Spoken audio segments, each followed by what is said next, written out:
शेतकऱ्यांच्या जीवावर अनेक नेते जन्माला येतात। कुणी स्वकर्तृत्वावर नेते बनतात तर कुणावर वारसा हक्काने नेतेपद लादले जाते। राजकीय गुण अंगी शून्य असले तरी आपल्या वडिलांच्या जीवावर नेता बनता येतं, पण पुढे नेतेपणाचं पितळ उघड पडते। असाच पंढरपूर तालुक्यात असा एक नेता जन्माला आला आहे। एकीकडे तो शेतकऱ्याचा कैवारी असल्याचं आव आणतोय, तर दुसरीकडे त्याच शेतकऱ्यांना देशोधडीला लावायचा उद्योग करतोय। चंद्रभागेच्या काठावर बसून आपले कल्याण करून घेऊन शेतकरी बांधवांचे तोंड काळे केले।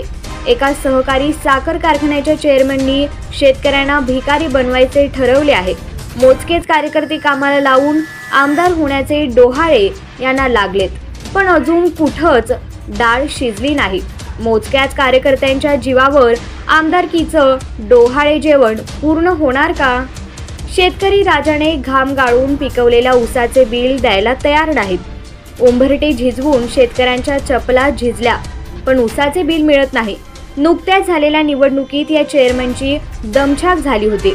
नवख्या अभिजित पाटलांनी त्यांच्या तोंडाला फेस आणला होता, तरी देखील शेतकऱ्यांचे पैसे दिले जात नाहीत।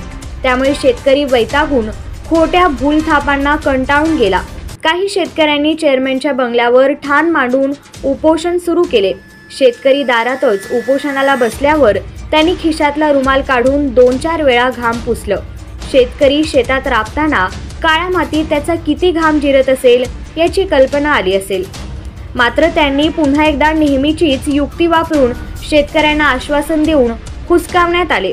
मात्र शेतकरी इंगा दाखवल्याशिवाय राहणार नाहीत।